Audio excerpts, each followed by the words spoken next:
15 years, Johnny Depp has been regarded as one of the finest actors of his generation. Born in Kentucky, he moved to Los Angeles in his teens with the hopes of carving out a career in music. He started acting to pay the bills and soon landed the starring role on the television series 21 Jump Street. While he could have had a conventional career as a leading man, he has instead made a career of choosing unusual roles. Edward Scissorhands, Ed Wood, Donnie Brasco, and What's Eating Gilbert Grape. If anybody ever hits you, or even just lays a finger on you, what are you gonna do, Arnie? You're gonna tell me, and then I'm gonna take care of it for you, right? And why will I take care of it? Gilbert. So you're Gilbert. Because I'm Gilbert. Because nobody hurts Arnie, right? We came here to find the American dream. Now that we're right in the vortex, you want to quit? You must realize, man, we found the main nerve. That's what gives me the fear. Look. What? There's two women eating a polar bear. It's some beautiful thing.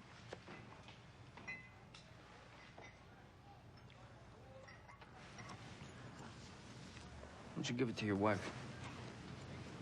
My wife? How am I gonna give it to my wife? I ain't married. You got a girlfriend? Yeah, I got a girlfriend, yeah. So marry her. What I'm saying to you is you should give it to somebody that don't know any better, because that's a fugazi, all right? Every day I gotta do something rotten for my parents' sake, and I'll cry for what I have to do. But not much, though. One single salty tear is all they'll ever suck out of this crybaby.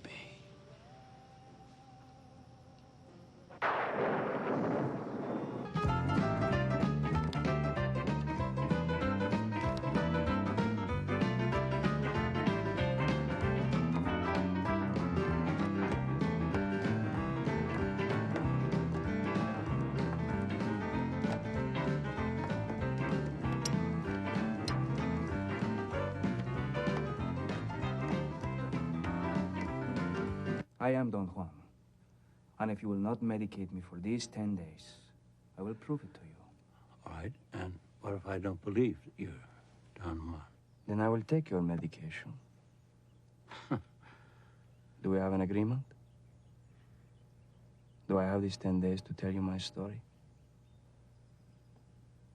I'm about to tell you something that I never told any girl on a first date. But I think it's important that you know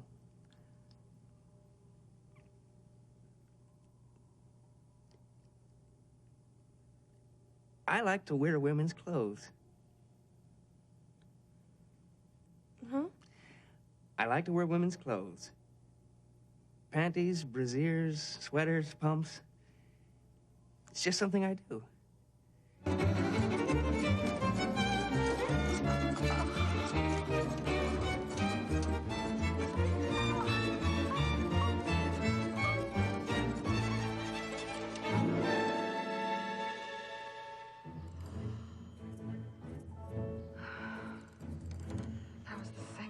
Thrilling experience of my whole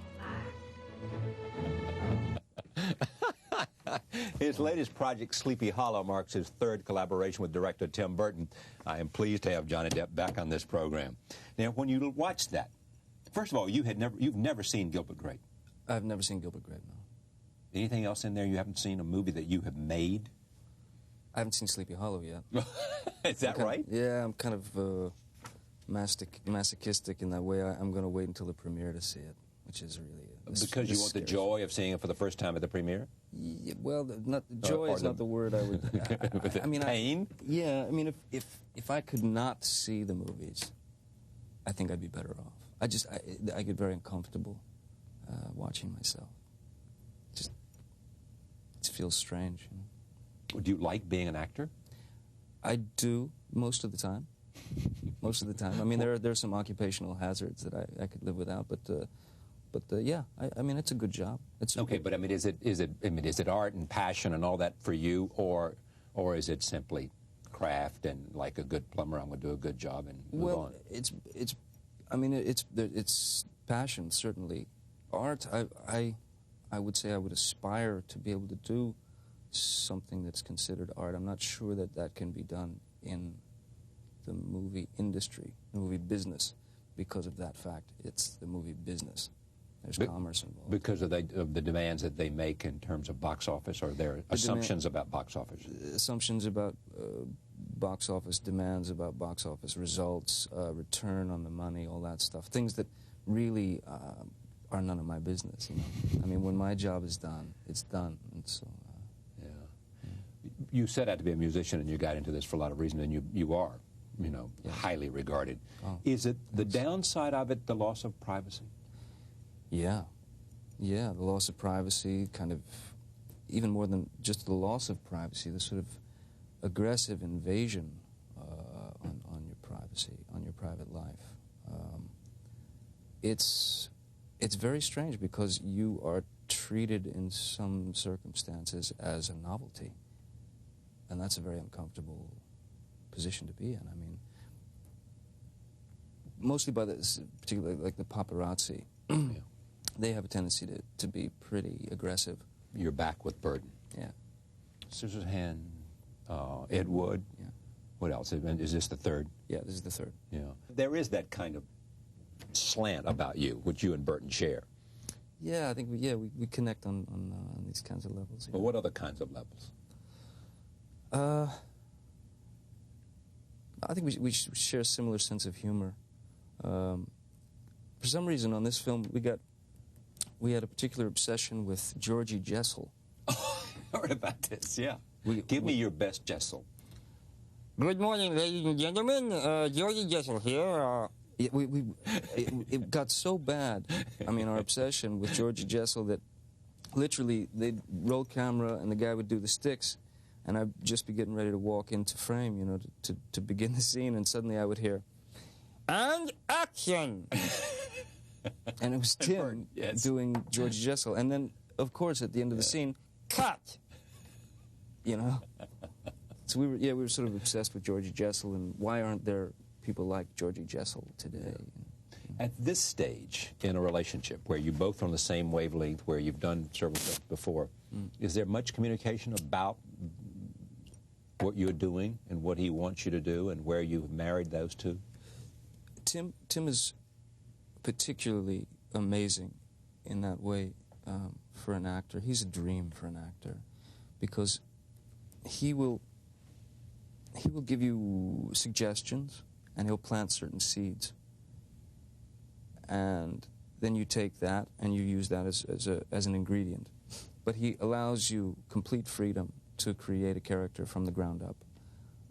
Even there were times, I mean, before we did Scissorhands, he rehearsed everyone. He didn't rehearse me. He didn't really know exactly what I was going to do when I walked on the set. Same thing with Ed Wood. I mean, I spent the first 2 weeks of Ed Wood and Scissorhands, and in fact Sleepy Hollow, thinking that I was going to be fired. I was going to be replaced. Because I just thought, there's no way I can get away with this. There's just no way. But luckily Tim was happy with the stuff, and I didn't lose my job. You're not serious. Oh yeah, I swear to you.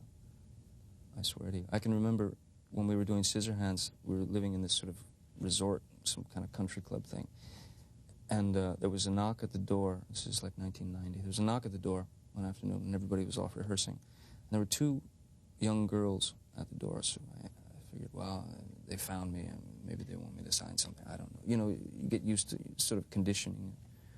So I opened the door. I said, "How do you do?" And they said, "Hi." And they said, "Is Tom Hanks here? Does he live here?" I said, "What?" They said, "Does Tom Hanks live here?" And I said, "No, not yet."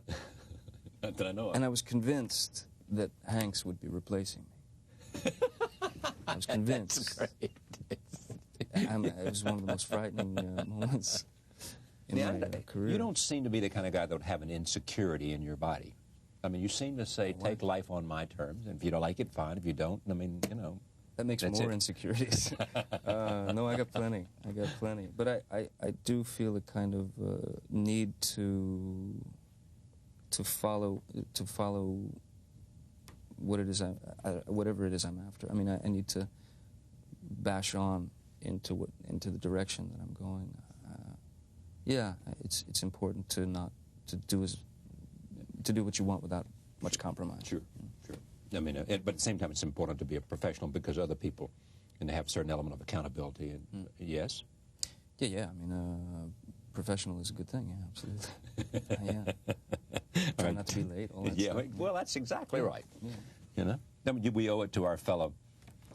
Oh, you bet. Yeah, you got camera people. When you got 100 people sitting on a set, waiting for you. Yeah, you get the long face when you arrive. No, I don't. I don't do that. You don't do that.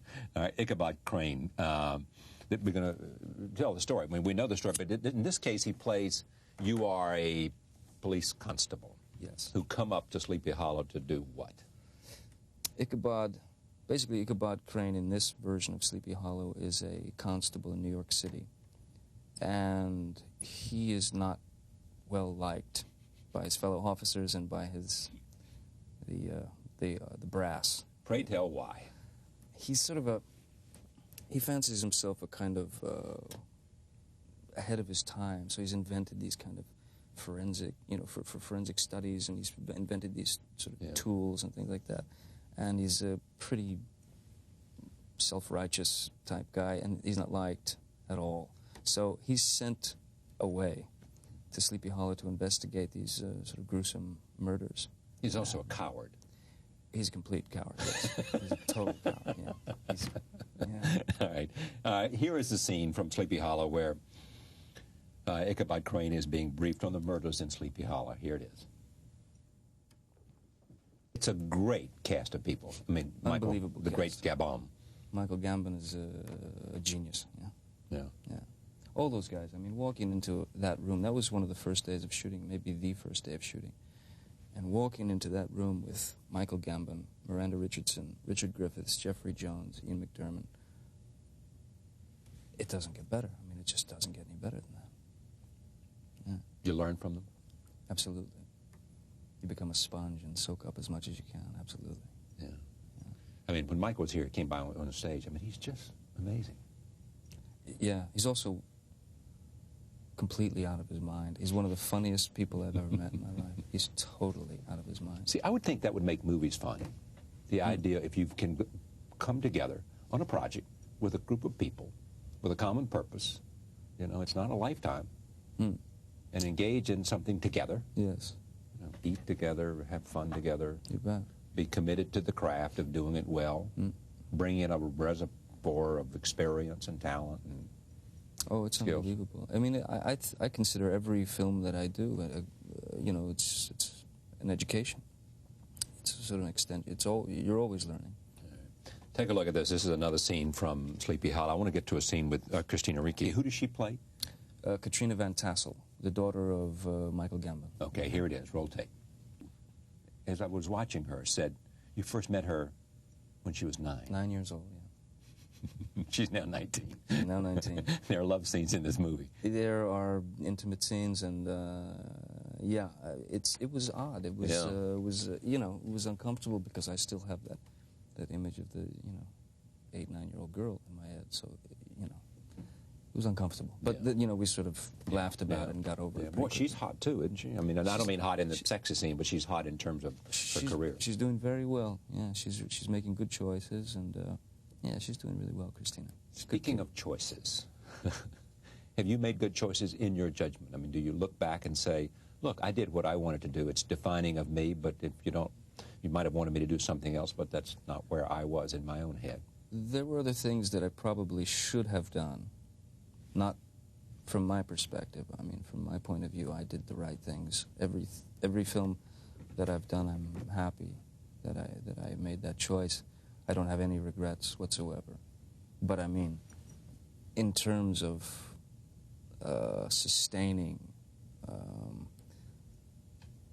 box office, bankability, I should have done a few other things that I didn't do. But I'm glad I didn't do them. Me. Because it wouldn't have been you. Yeah, it would have been for the wrong reasons. Everything that I've been lucky enough to do, I did for the right reasons. Most people would say that if you'd wanted to be a, quote, and maybe you are, I don't quite understand these terms, but if you'd wanted to be a leading man in a traditional way, it was yours there for the taking, and you didn't want that. I think any actor, given a certain amount of success or given a certain amount, you know, somebody hands you the ball, you run with it. Any actor could do that. But it's not me. It wasn't me. I mean, my heroes are, you know, Lon Chaney is one of my heroes, one of the greatest character actors of all time. I would prefer, I aspire to be thought of as a character actor, or to be a character actor. I think that's much more interesting. You think you'll be successful in that, or the way the system works will just grab you and make you, you know, into whatever, despite. In other words, it's a little bit like James Dean may have said, I don't want to be whatever. I don't know. But, you know, but the system is going to take it because it's so appealing in some ways. Well, the system, the industry, I was on a television series for three or 4 years, about 4 seasons. And I was, without question, a product. Not my own product, I was somebody else's product. And they shoved me down the throats of America, and it was a very uncomfortable situation. And I swore to myself that when I got off that show, I would do what I wanted, the way I wanted to do it. And I stick to that. So, I mean, if I had to do leading man things just to continue to be an actor, to continue to work, nah, I'd rather go back to pumping gas. Really? Yeah, definitely. I mean, look at it. As I said, it's a great job. It's one of the best jobs I've ever had. But I mean, there are other things. Can't you do both? I can't. It would be so distasteful that you wouldn't want to do it. I just don't want to go out and make film Hallmark cards, you know. And I just don't see the point. If something's been done a million times, why do it again? Try something different, you know. Just try it. I mean, the worst you get shot down, but you should try. Bad characters are more interesting. Bad characters? Yeah. I don't know what bad means, but more, I mean, characters that may be damned or something. Damaged. Damaged. Okay, Damaged. Better. Yeah. Damaged characters are more interesting. Because but that's what's great about the work. Everybody's damaged. Everyone is damaged on some level, and I'm fascinated with human behavior. I'm fascinated with the flaws of the human being. I mean, I'm just fascinated with it. I mean, tics and, yeah, quirks, character flaws. Yeah, I'm fascinated with it. It's a strange thing, because the greatest thing you can do as an actor, I think, is to be an observer. And at a certain point, something bizarre happens, and you're not able to observe in public anymore because everyone is observing you. So that's a little bit, that's kind of a danger. Aren't you already there? Sorry? Aren't you already there? I mean, this fascination with you, you know, has, in a sense, prevented you from I mean, you know, they're lining up outside the hospital while you're waiting for your daughter to be born. Yes. Yeah, there was about 25 paparazzi outside, and it was like, you know, it's like remora fish, you know, these bloodsuckers. I just couldn't believe it, that they would try to take something so sacred and so special. I mean, your first child born happens one time, obviously, and these people outside, they are trying to turn it into some kind of a circus, and that's so unfair. I mean, Lily Rose, mine and Vanessa's daughter, our first trip out of the hospital, she was 5 days old. We had to escape down through the garage and out, and we were being chased by paparazzi. And we got to her parents' house, and we closed the gate, and we thought we were home free, and we were just about to get out of the car. This is our first trip in a car back, you know, home. We're just about to get out of the car, and suddenly a helicopter swoops down above the yard and just hovered there for like 10 minutes. We had to wait in the car until this thing left. I mean, that's bizarre. That's no way to live your life. That is no way to live your life. The interesting thing is, you were telling me, I thought, you know, has nothing changed since the tragedy of Diana? No. No, I don't think, no. They are aggressive beasts. They're aggressive beasts, and they're after one thing. That's the shot. The shot and money. It's a greed thing. I understand. For some, it's you know, it's the bread and butter. Okay, I'm with you on that. But an innocent. Yeah.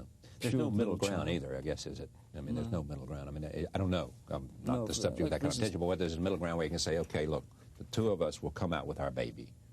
You know, just let's do one shot and then let's stop this madness. See, that I'm not going to give them. You won't give them that. I won't give them a shot of my baby, of our baby, because she didn't ask for the attention, the weirdness. She didn't ask to be photographed. You know, it's not fair to her.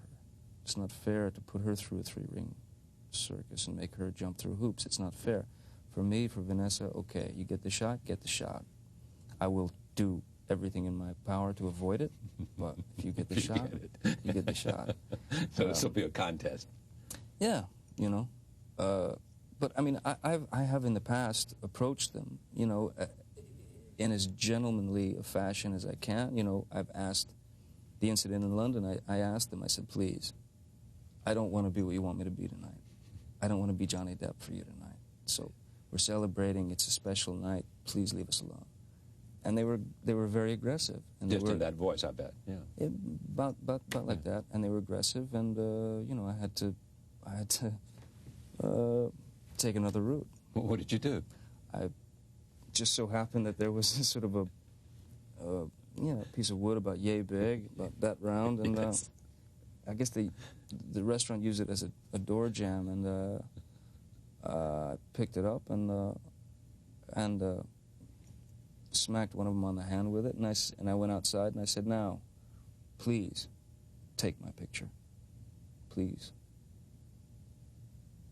because the first flash that I see is the recipient of this. Let's have it. Let's do it. Let's have our photo shoot. Right. What happened? Not one picture was taken until the police arrived about 10 minutes later. Then they all wanted to photograph that. They did. That's when the flashes went off.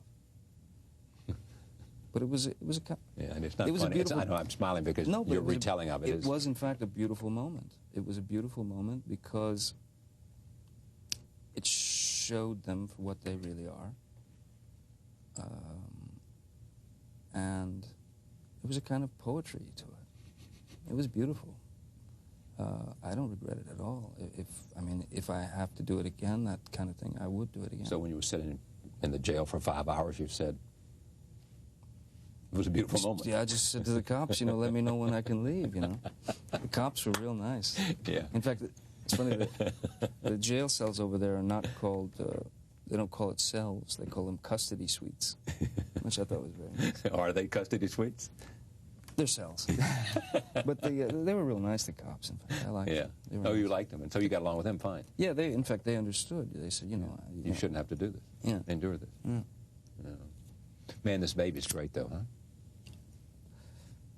She's everything. The baby is everything. It's so amazing, my little family. It's just so... It's unbelievable. It's I don't know. It's the only thing that's ever happened to me. Really, the only thing. Everything else is smoke. This is it. This is real life. Did you see the birth? I was there, yeah. Unbelievable. I mean, I've been, since May 27th, when my daughter was born, I've been floating. I smile constantly, which I never did before. Yeah. And you never imagined you would have it this kind of... No, you know, you can never...